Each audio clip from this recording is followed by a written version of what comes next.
I'm joined for this week's Thinking Thursday by Ian Foster and Peter Harnden. There was some quite serious or interesting issues relating to the way the industry's run, and particularly related to welfare. Gentlemen, welcome. I wanted to kick off by an interview carried out by Matt Chapman with Martin Cruddas of ARC. And in fact, Peter, you highlighted it to me. And my interpretation of what Martin Cruddas said was that basically ARC were a commercial entity. The British Horse Racing Organisation is a regulatory body and a governing body, but basically they should butt out of commercial issues. Ian, I think you have a view on it, don't you? Yeah, I do. The GBGB is a completely different setup from the authorities in horse racing. We actually have an organisation within an organisation. That's the Greyhound Regulatory Board. And that regulates the rules, enforces the discipline, holds inquiries and so forth.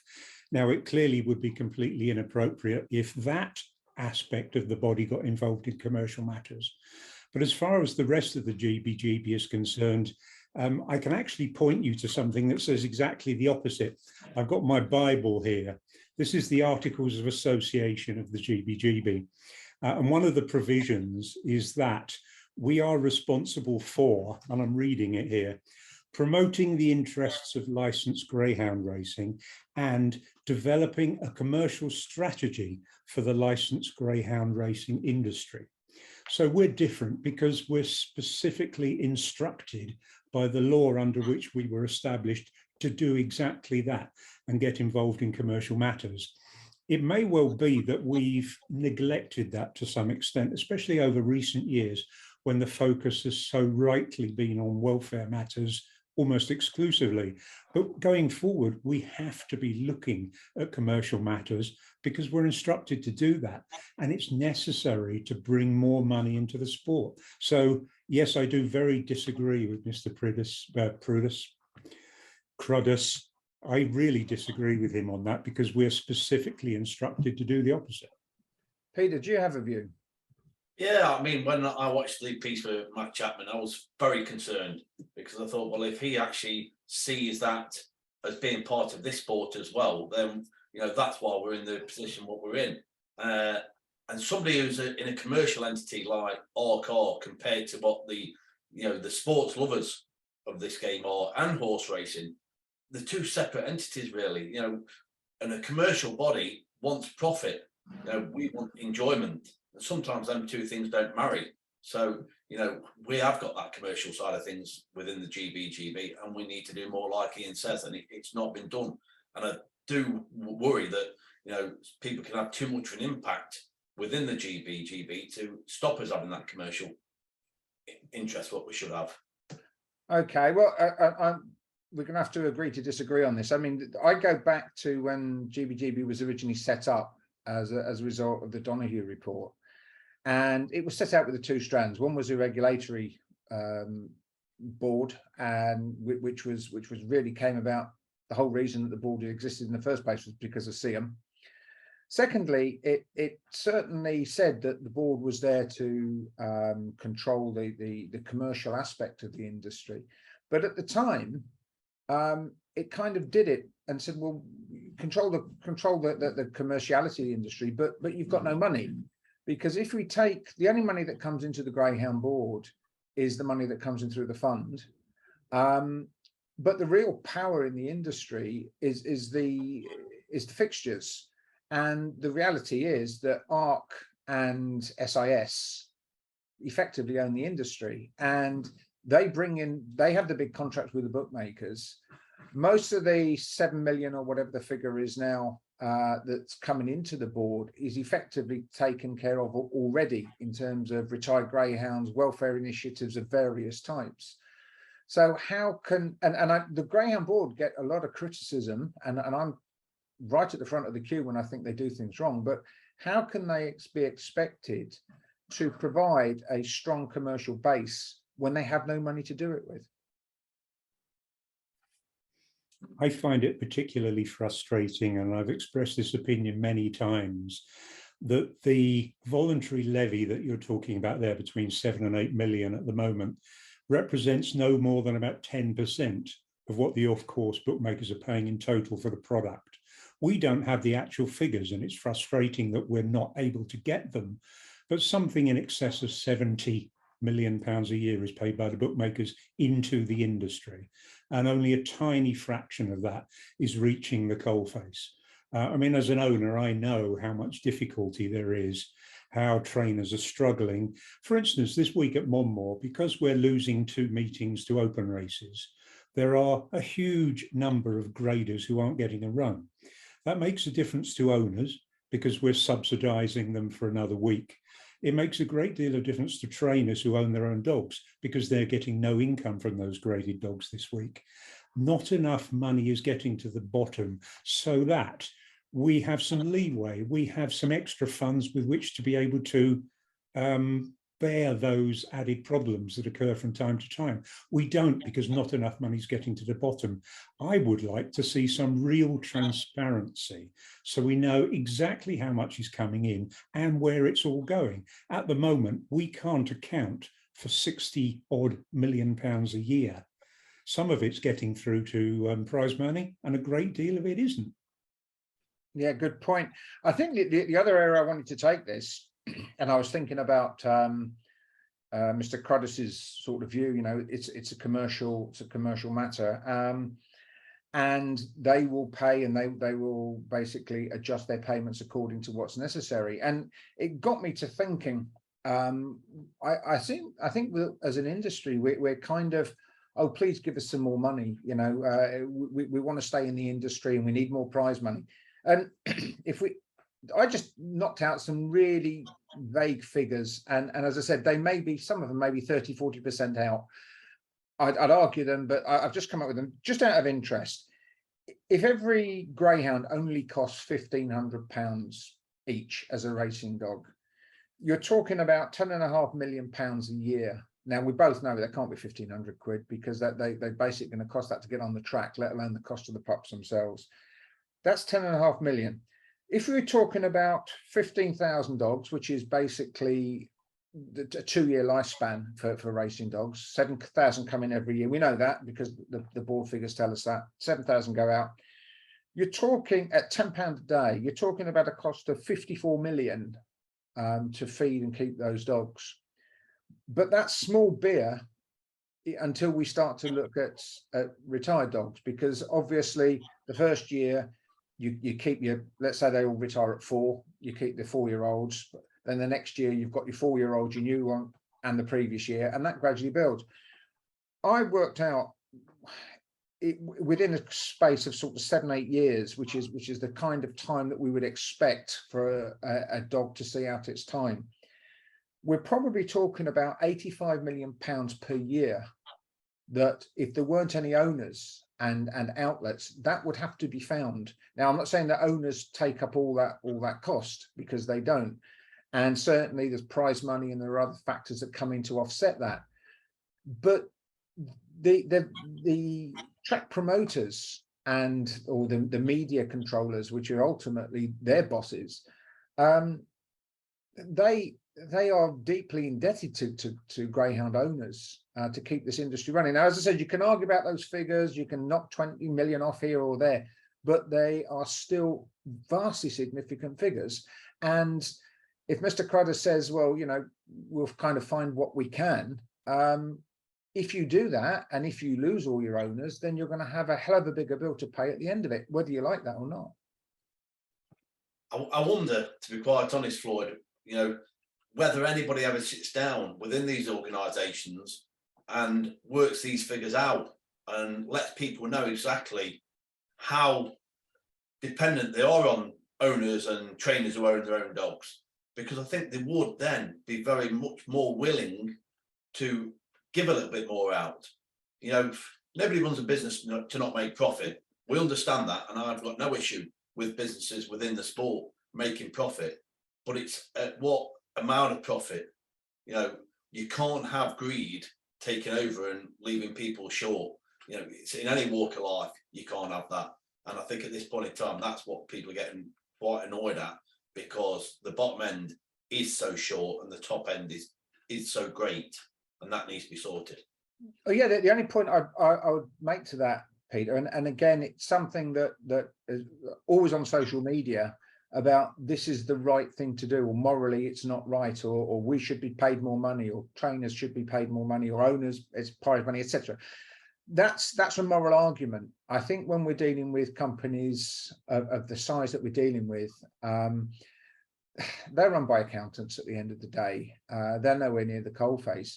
What I'm saying is take the moral argument away about being greedy or keeping too much money.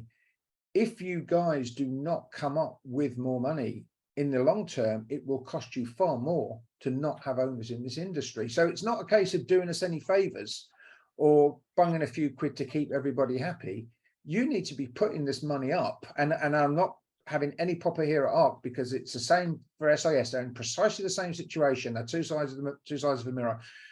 They all need to be forking out significant sums, or it will be costing them. And that's where the commercial side of the GBGB comes in, because the commercial side of it should be producing these figures and going to these companies and saying that is the cost of this industry at this point in time, which is being borne by the owners or the trainers who own their own dogs. And if you do not work with us, this is going to be a cost which is going to come to yourselves. And nobody's actually doing that. And I do believe, like you say, these companies are run by accountants, and they will soon wake up to the fact if these figures are actually shown to them, because they don't want to be stuck with the ginormous figure. They'd rather work with you once they've seen these figures. But I don't think anyone's ever done it. No, it occurs to me that one of the reasons that we're in this position now, and I think I've said many times recently, we have never been in this situation before in the history of greyhound racing. And I'm interested in the history, and I followed it, because we've always had a surplus of people who want to train greyhounds. We've always had a surplus of dogs. And even in the last 20 years, where the independent tracks all closed and the independent lads all joined GBGB, and then we stopped. They stopped the owner trainers license, the new type of license that I pushed for. And we had people like Ben Reynolds, who didn't even have a kennel at home, kept dogs in the house, that came through that system. We're now heading to a point of an ever decreasing number of trainers available to train these dogs. And for the first time, these promoters at the tracks are going to have to look at the possibility that there isn't anybody waiting outside the door anymore. They are having to beg and steal dogs off each other, which of course leads me, Peter, to I think the advice that you were giving out on Twitter quite recently about trainers not signing contracts, wasn't it? Yeah, I mean, originally, I think the threats were put out there to trainers that if you don't sign these contracts, you won't be able to run at certain tracks, or quite most tracks nowadays. And people was worried that, well, I best sign them. Well, they aren't going to get rid of you if you don't sign them, because they've got nobody else to come in. So if everyone stood the ground and said, well, we're not signing these contracts, I mean, you'll find quite a lot of people who work for Kevin Boothby, they haven't got contracts, because Kevin's view was, if you're not happy to be here, then don't be here. I'll pay you well enough so you want to be here, so I don't need to give you a contract. And you know, that's like these other tracks, to be quite honest. If you're paying what you should do and you're keeping people happy and everyone's happy within the work, they won't want to leave. Yeah, I can understand contracts that you want to know that you signed up and you know what your supply base is within the dogs. And so if you've got trainers on contracts, you know you're okay. That's fair enough. But what my view was is, bide your time. Don't think you've got 10 minutes to be sat down there with a contract and you haven't got time to study it and look elsewhere, see what your options are. My point is, they cannot afford to be losing trainers anymore. So stand your ground, look at your contract, have a look elsewhere, see if there's anything better elsewhere, and then make your informed choice. Don't get railroaded in and pushed and manipulated into doing something you don't want to do, because there's no need for it now. And there's another point there, really, with these trainers moving and moving around, and Oxford coming on now, so it's going to put pressure on other tracks. I've noticed some of these other tracks which have upped their money. They've obviously had the money, or they've had the capability to pay the money, because I'll guarantee you now, this isn't coming out of a black hole, or they're going in debt to pay this money. they've had the money and they've not paid it because they haven't had to. And it's the laws of demand and supply. And what's happened is it's turned. The demand is outweighing the supply. And in any walk of life with economics like that, the roles reverse. So you expect to get more money when you can supply something what somebody is in demand of. So use that for your own benefit. And it's the first time in our lives as owners and trainers that we, the supplier, outweigh the demand, or the other way around. There, the demand outweighs. It's interesting as well that at the moment, Monmore and Crayford are openly advertising for trainers. Now, I can speak with certainty when it comes to Monmore that at the moment we have too many dogs. We are struggling to get enough runs for the dogs we currently have. Now, the fact that they're advertising for more trainers can only mean, I believe, that at least one or two of them are off to Oxford. I don't know who they are. Obviously, this isn't something that's been released. But at the moment, a track that's got too many dogs is advertising for more trainers. And I think that just backs up what Pete's saying. Ian, what I'll tell you now, in the olden days, Ian, which really annoyed me about this industry, a track could have way too many dogs and it never cost them a penny. The person it cost was the trainer who owned the dog or the owners when their dogs didn't run. It never used to cost the tracks a penny. So they could have 1,000 dogs there and only have 300 places a week, and 700 would not get anything. It's the only industry what that ever happened with. And I always try and say to people, it's like contract workers. And if I supplied contract workers to an agency and they didn't use them, they'd have to pay. You'd still have to have people pay, be sat around there. But in this sport, it didn't happen. So, you know, I'm always wary about people advertising for more trainers if they don't need them, because in the olden days, they just used to leave people off. Yeah, I'd perhaps make one final point, slightly different tack to this, but still on the whole subject of commerciality. And that is, I've spoken to a few trainers lately, and I don't think that they necessarily understand the position in terms of the media rights companies.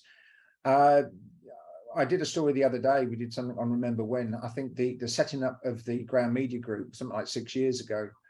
And when that was the lead into them joining up with ARC and basically the start of the media rights. And you know, tracks like Henlow, Doncaster, that would have probably been on the outside of the camp, probably left to wither and die. They then had another opportunity through SIS. There've been so many twists and turns then with the subsequent deal between the Entain tracks and ARC. My point is this: if we look at the recent contracts that have been signed, particularly the significant one being the Bet365 signing the contract with SIS, this media rights war isn't going to end anytime soon. I can see it was originally reckoned to be, it will last 6 months because there was the issue of a court case against SIS. That was, I don't know, what, 3 years ago. That hasn't brought the end to anything. These contracts, both companies, ARC as well, have significant contracts, which means that they're not in any position just to dip out unless there are clauses or loopholes for them to dip out of contract. So I don't see that this finishes anytime soon, and I can only see that the demand for greyhounds will continue, if not grow. And just allied to that, I've had a couple of interesting conversations with people within the industry, within the bookmaking industry recently, and we were talking about horse racing. And in many ways, horse racing has bigger problems than we do, particularly in terms of runners, too many meetings, which is what the whole Cruddas discussion was about. Too many meetings and not enough runners. So we're not even in a position at this stage where the media rights companies and the bookmakers who pay them would be in a position to say to greyhound racing, well, actually, we don't need you. I would say the greyhound racing is probably in a stronger position now than it was 3 years ago in terms of the importance of the product to the betting industry. People love betting on greyhounds, Floyd.